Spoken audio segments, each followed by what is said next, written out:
Hello, hello. Mr. Goldberg, how are you, sir? I'm doing all right, Joe. How are you? I'm great. It's so great to meet you. It's an honor. Thank you for taking a minute out today. It's my pleasure. My pleasure. Love your backdrop. Oh, thank you. I'm a visual artist, so it's one of my originals. Oh, very cool. Looks awesome. Thank you, Love man. it. I appreciate it. I got to tell you a few things up front. First of all, I'm 52. I grew up in Kansas City. Me. I'm 52 as well. Okay, we're in the same ballpark. So Yeah. I grew up watching the Royals, and I got to tell you, when you came in, there was a dynamic, wondrous human spirit about you Oh, that I thank hadn't you. seen in the game, and it was Mm. so great. There were so many things that was welcome. I actually took a class with Denny Treese at UMKC years Okay. ago, and I'd watch Split and all those guys, and it was just Uh, such my a heroes. yeah, they're wonderful, and you speak so eloquently in the book about him, so it's great to catch up to Thank talk you. about all of That this. mean that means so much to me. Like that, I'm not just blowing smoke, but those are the things that people don't notice. They might notice and they just don't. They don't know it.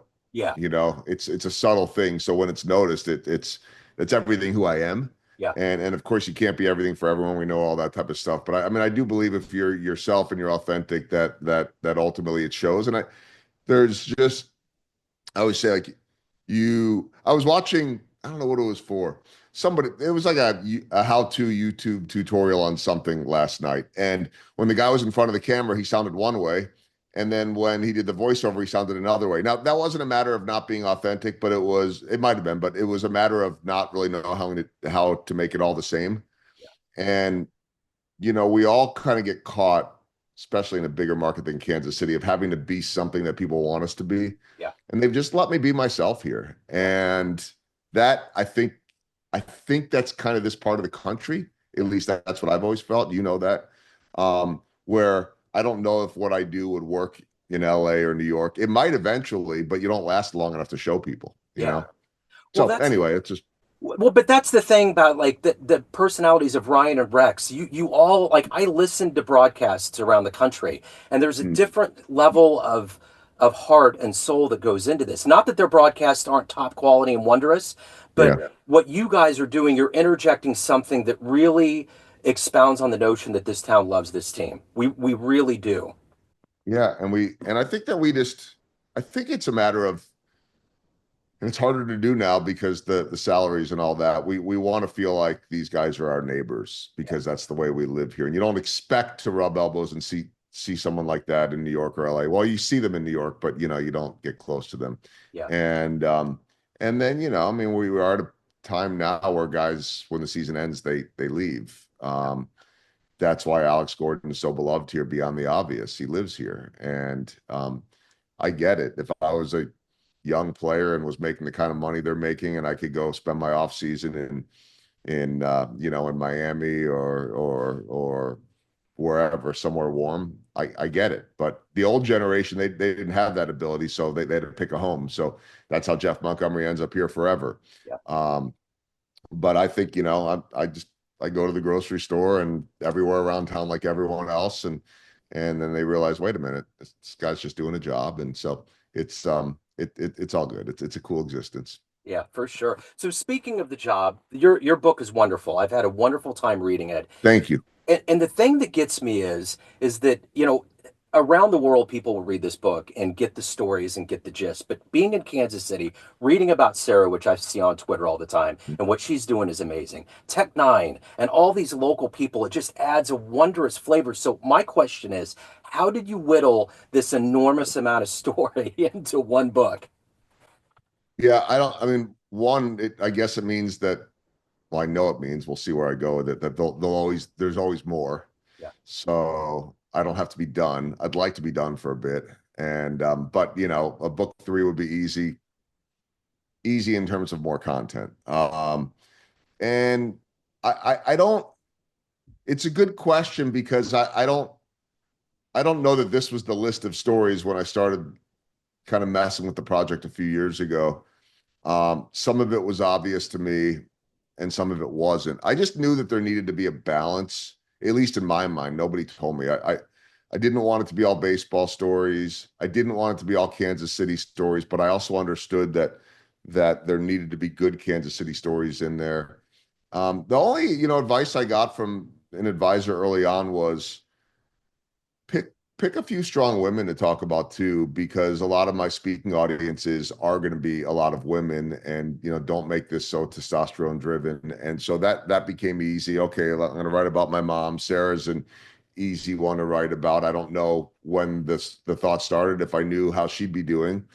Um, and then just try to find a balance, if the Kansas City audience for me is sort of the go-to, they know me, then let me share some things in the book that maybe they don't know about, or stories they haven't heard. And then the flip side is, anybody that gets us around the country that's not a Kansas City fan isn't going to get inundated with all Kansas City. So I think just trying to find the balance. And there were a lot of stories along the way that were in there that just kind of fell by the wayside for different reasons. So, um,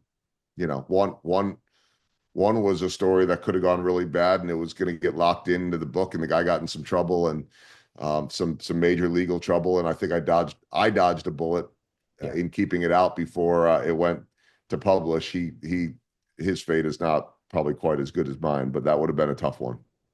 So, speaking of this fate that you have, you're in a very fabled, wondrous realm of doing this dream that you want. And that's all that we can ask for as professionals. Finding that place where it's not work. And you exude that. It comes through your writing, it comes through your work. What was the moment that you knew this was your path in life? You know, the I'm thinking about the right way to process that question, because, and I talk and write about this a little bit. In some ways, I knew it as early as 7 or 8 years old. I don't know that I knew that I wanted to be on TV at 7 or 8. I just knew that I loved talking about it, to the point where I was getting in trouble in first grade class for interrupting, with updates on the previous night's baseball game. So that the early signs were there. I know as a teenager, I vividly remember was on TV and turning down the volume on the TV and calling the games. I vividly remember in high school multiple personalities coming in for an arts festival our school had, and being like in the front row to pick their brains and ask the questions. I knew at that point in high school that I wanted to be on TV. What I didn't know, and I think the bigger piece to that, Joe, because it's really easy, and it's a little bit of the spirit of the book, that while I knew what I wanted to do, and I'm one of the rare ones that still 30 years later is living my dream, I didn't know what that looked like. And I didn't know what it took to get there. And I didn't understand, like, my hardships compared to most people have been minimal for the most part. I've had them like anybody else, but I'm still here standing. What I didn't understand was the little things it took to get there, and more significantly, the doors that it would open to be doing things like this with you. I mean, I'm promoting a book. It's not even my first book; it's my second book. I'm speaking to audiences, and around the country. A few years ago, I spoke to a conference of endodontists. I don't know a thing about root canals, but yet they respected enough my work and what I do, in thinking that I could inspire them. So that to me has been the most gratifying piece, well beyond any game, is that, because I got into this thinking I just love sports and I get to talk about it. What more do you want?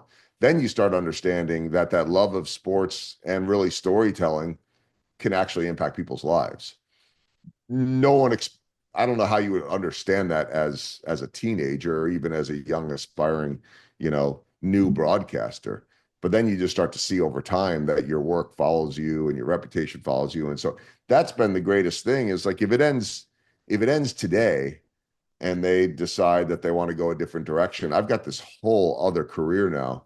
Ideally, I'd love to do them both, but never in the dreams. And that's the spirit of small ball big dreams, is that the dreams are constantly changing, for better and worse. And they could take you to some really, I mean, that's what Tech Nine talked about. He wanted to be a psychiatrist, and ultimately he ended up being that for his fans through his music. Yeah. So that to me has been, I think that's the sweet part of the journey that you just can't know. I was wanting to get into sports broadcasting originally, and I remember in '93 I took out my first loan for $500 to go to the University of Missouri St. Louis Mm. and Bob Costas was going to be there, Jack Buck, Dan Dierdorf, all those old guard cats. And the night before Bob came in, we couldn't sleep. It was like the Yeah. DD was going to land in the building, and we were all just waiting for it. And I love your introduction. The fact that Bob, before that Yankees game, before he Oh, retired, of all yeah. things, it's giving me goosebumps right now. Yeah, you get it. That has to be the pinnacle of all of these dreams as a kid to be there Yeah. and have Yeah. Bob do that. Yeah.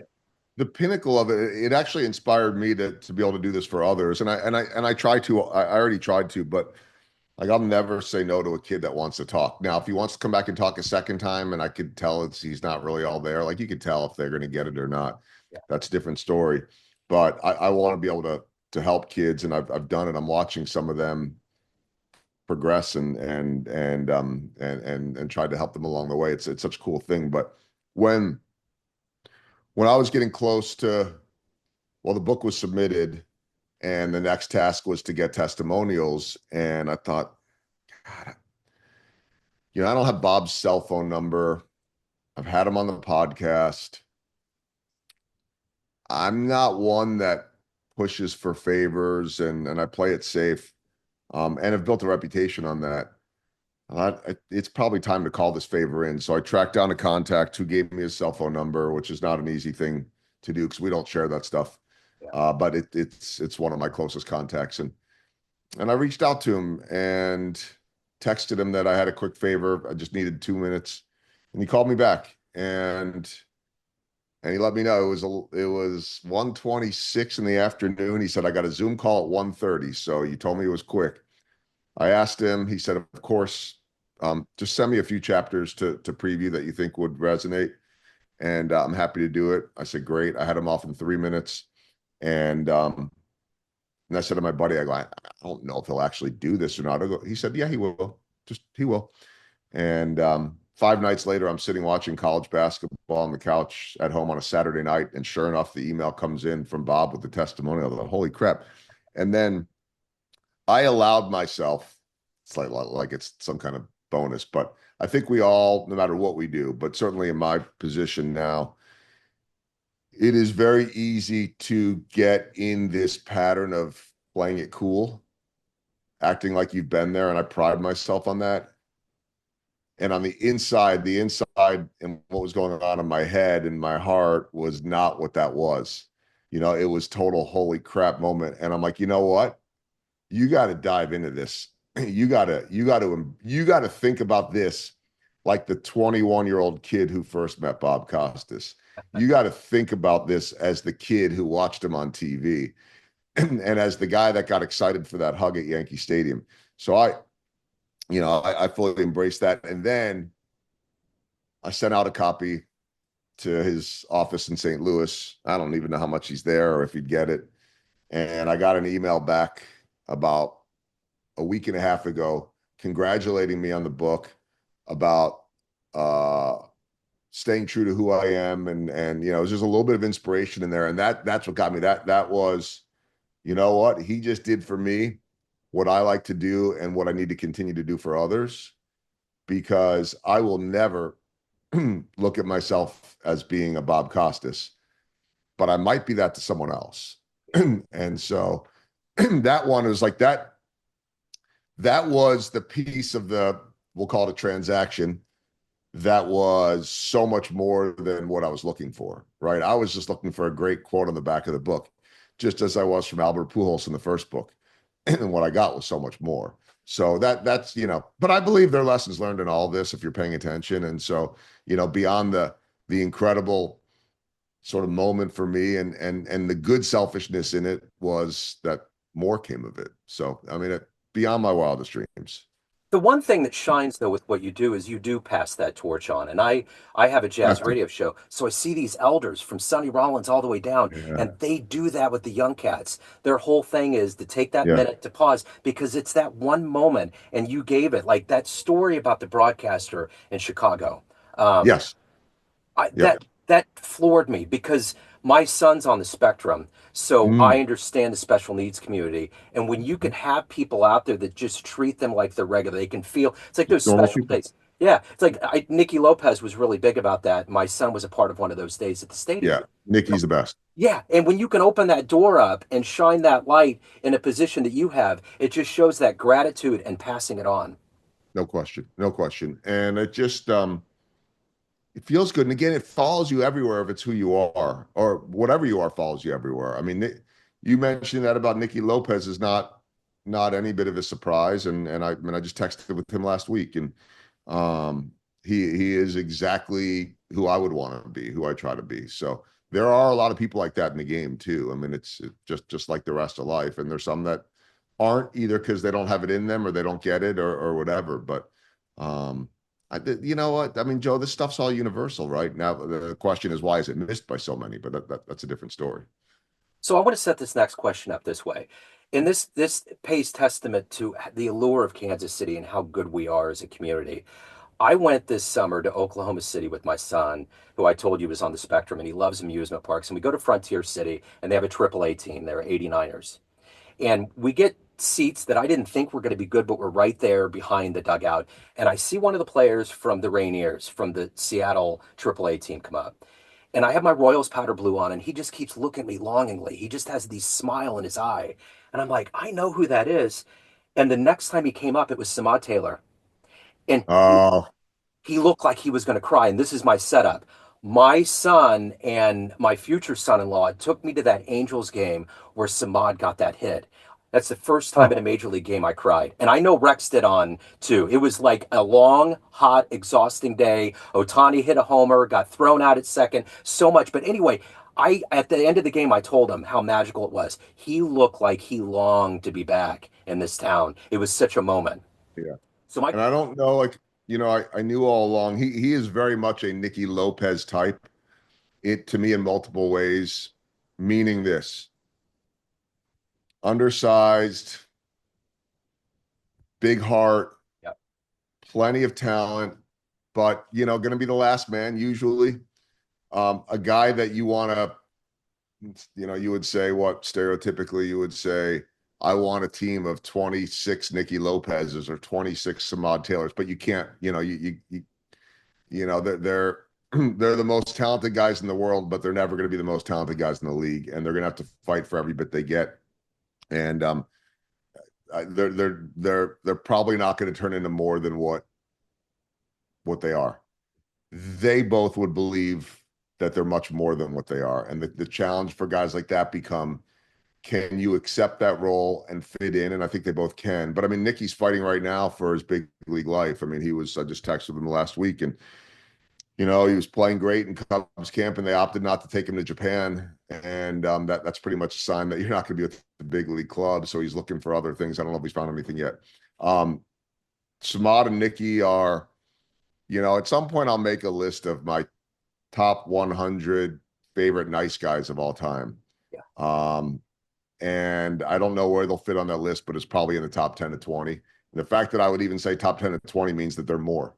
There are more of them out there. But those are the guys that you root for no matter where they go. It even hurts to root against them when they're playing against us because they're that great. Those are good, legitimate, amazing human beings in any profession, in any walk of life.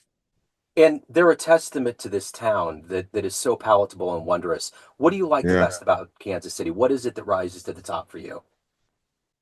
Um, I I think it's the people.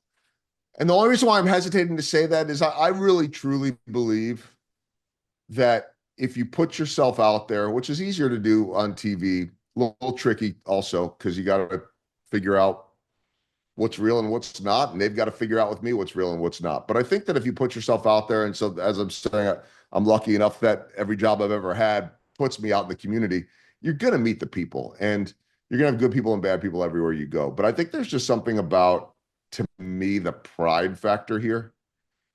I think it's the only country or the only city in the country that I know of that where people wear all the tourist stuff living here. Yeah. Everybody wears KC. Anywhere else you go, if you're wearing a I love New York or whatever the city is, you're probably not from there. And yeah, they'll wear their Cardinal hats and things like that. But I mean, this KC and the heart logo is everywhere. I I love the pride here. I love the pride in this part of the country. I love the pride in the barbecue. I love the pride in the baseball, and hopefully for those that have figured out the Negro Leagues and jazz, and the symphony here, and I mean there's just so much. Our downtown, the growth. There's so much pride in here, and when I got here, it was almost this inferiority. It felt like towards St. Louis, which didn't make sense to me. Yeah, And I don't hear any of that anymore. I just hear pride in Kansas City. And I have the same pride. I will defend this city up against anyone that would attack it. Most people don't anymore. And so it just, it's like I said, I think if you live somewhere, you should love the people. And by the way, that's not always true. I mean, I've got friends that have moved to other places where it didn't fit and they didn't fit, but for the most part, I think this is a fairly inclusive place, and one that if they believe that you're interested in their city, they're going to be interested back yeah, in you. And if you're not, if you're just passing through, that's fine. Everybody's going to be pleasant.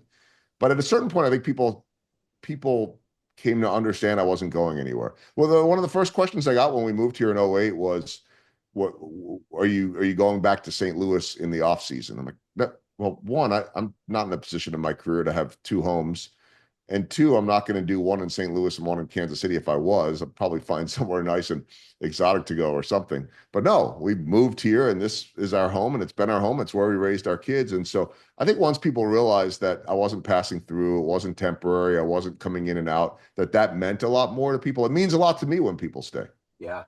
So let me ask you this. If you have a dream tonight and you run into that 18-year-old teenage version of you that's getting ready with the twinkle in your eyes to charge into this life, this career that's been unexpectedly magical, and you could give advice to that young version of you, what would you tell that version of you?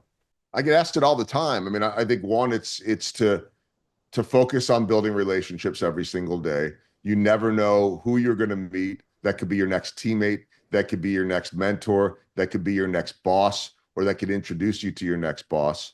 So I think that every single day, starting when you're young, you have a chance to build a reputation. You have a chance to let people know wherever you're at, and even around the country and the world, you have a chance to let them know who you are, what you believe in, the way you treat people. Do you show up on time? Are you respectful? These are all golden rule things that everybody wants to know how to get to the end. And I get that.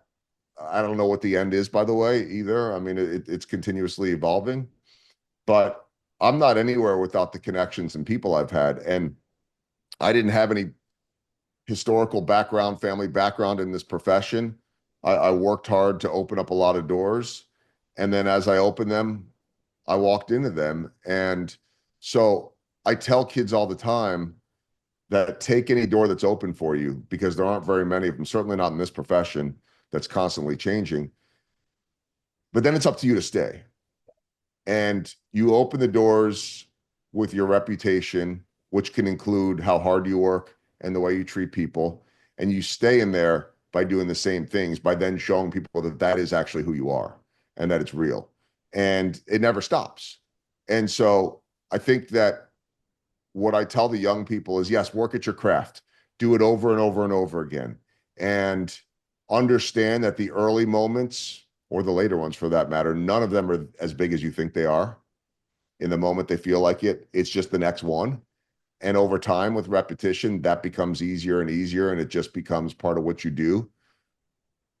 That takes time, but who you are and the way you treat people and the relationships that you build will follow you forever. That is the piece that I love to speak about to audiences, and just one-on-one from a mentoring standpoint, is that you have a chance to work at that every single day. So speaking of an audience, let's say you walk into a room of everybody that knows you as in a business sense, and you can walk up to that podium and tell them one fun thing about you, something they may not know, a really fun story. What would you tell that room of people? Um, I think it would depend on if I'm in Kansas City or not, but there's always a good conversation starter about my dry cleaning, because it is the number one question that I'm asked, or some version of it, and I'll know almost every time, "Hey, I have a question for you. How many," I'm like, "How many suits have I ruined?" Or some version of that. every single time. So I think what I would say is that I am, if I'm looking for something kind of fun, I am the grandson of a former dry cleaning plant owner and entrepreneur who is a big talker and a big personality, passed away early in my broadcast career, but all these years later, I've become the guy that is holding court and talking and inspiring people the way he was. And I'm constantly at the dry cleaners. I would have ended up in business with him if he had dry cleaning plants nowadays because of how often I'm underneath those Salvi splashes and the Gatorade buckets. But more significantly than that is that those opportunities have enabled me to build all my relationships by leaning in and embracing just this fun, unique part of my job that I never expected. But that little piece brings people together. And I do tell audiences, I'm not recommending you go dump Gatorade buckets on top of each other to celebrate your victories. Figure out how you want to celebrate it, but celebrate your victories and support and celebrate others. It brings people together. So that I think that's it. Is that I'm living this dream, which also involves dodging Gatorade buckets and getting doused with you know Gatorade and sports drinks and water and champagne, and it's a pretty cool thing. Absolutely. So, Joel, at the end of the day, everyone has a perception of you: family, friends, fans, everyone that reads your books, everyone that knows you, but you run the show. What's your perception of you? Who do you think you are? Ooh, I hope and I'd like to think that it's close to what people think of me, because if it is, and generally what I'm getting is good guy, personable guy, authentic, that that is always my hope. And by the way, that doesn't include we think he's great at what he does, because I'm in a very subjective business. So I hope that I am all of those character and personality traits that people say they see, at least the positive ones. And if they happen to like my style or think I'm good at what I do, that's great. If they don't, I hope that they still at least respect me for the type of person that I am. And I believe I'm that. What I also believe, and to me, this is the sweet spot when others figure it out, is I believe that while I have this incredible platform, one that started on TV, that's continued on TV, but now enables me to go on podcasts, to host my own podcast, to write books, to write a blog, to speak in front of audiences, to that credibility piece that has opened up all these other doors for me. That is I'm still the same authentic, normal person. The sweet spot is when people that don't know me figure out that I am who I look like I am, and I'm nothing more than that. Because we have a tendency to put people on a pedestal. We have a tendency to make them out to be more than we are. We'll do that with our star athletes because we've never walked in their shoes. And to me, the sweet spot is when fans start to figure out, or new friends or new acquaintances in my network, when they start to realize, or maybe they do from the start, even better, they start to look at me the same way that my family does or my closest friends do. Not as, oh my gosh, he's that guy on TV, or he's and I put this in air quotes, he's a superstar or celebrity, because I don't think I'm that. I think that I have the influence and the ability with this platform to have a louder voice than maybe the person next door, and not as loud of a voice, but a voice that is the chance to impact more like a superstar. I'm just not that.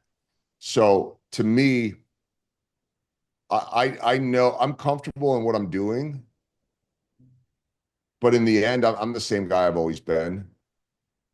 Maybe a little less naive now because you get pulled in a lot of directions and you understand that you can't say yes to everyone.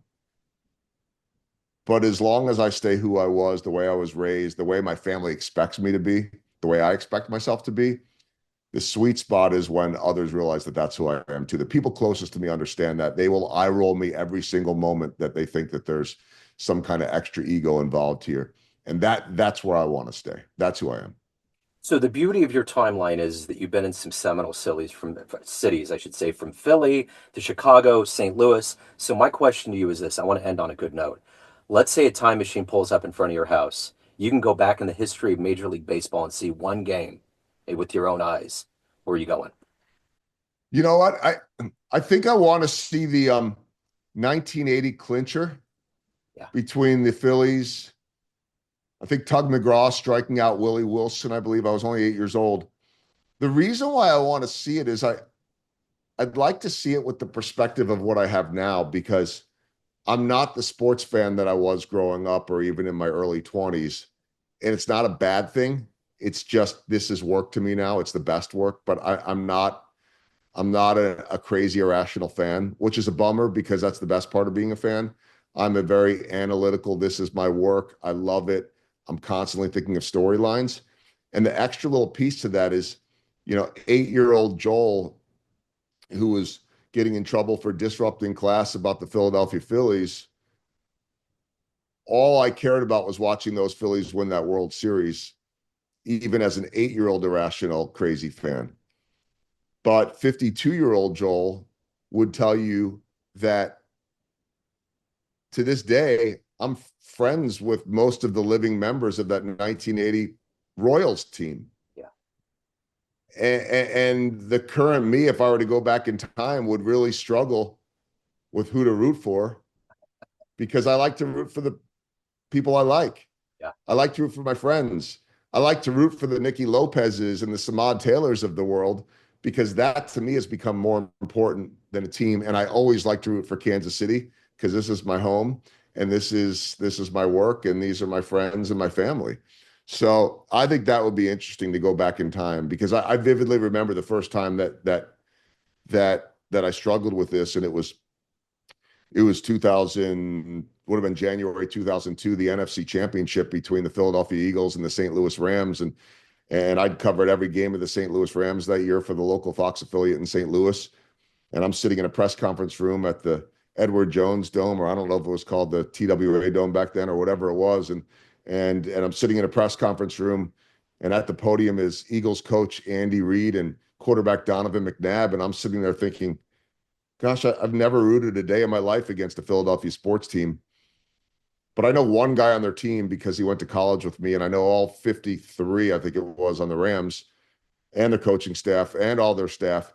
And if the Rams beat my childhood team, I'm going to New Orleans to cover my second Super Bowl.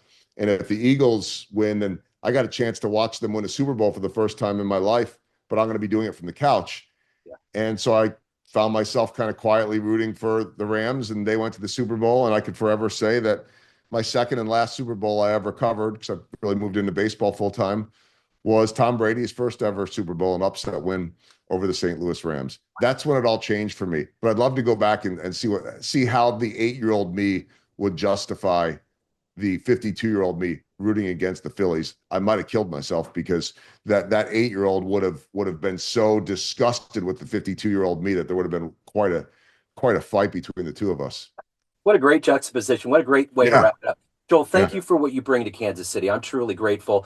What a wonderful book. And if anybody wants to dive into your world fully, anything else that's going on, they want to reach out, how do they do that? Social media, I'm everywhere, for better and for worse, I guess. Or the sort of catch-all on all of it is the website, joelgoldbergmedia.com. And the book's available on Amazon, or you can get it through the website if you want it signed, and we'll send you one out to make it more personal that way. So either way, but joelgoldbergmedia.com, I think, is the best way, Joe. Yes, sir. Thank you, Joel. This has been wonderful. I appreciate it. It's been an honor. Pleasure's been mine. Thanks for having me, Joe. Thank you. Take care. Hello, friends. Joe Dimino here. I just wanted to let you know that after 30 years or so, I have finally released my first book of poetry through the mighty Spartan Press here in Kansas City, Missouri.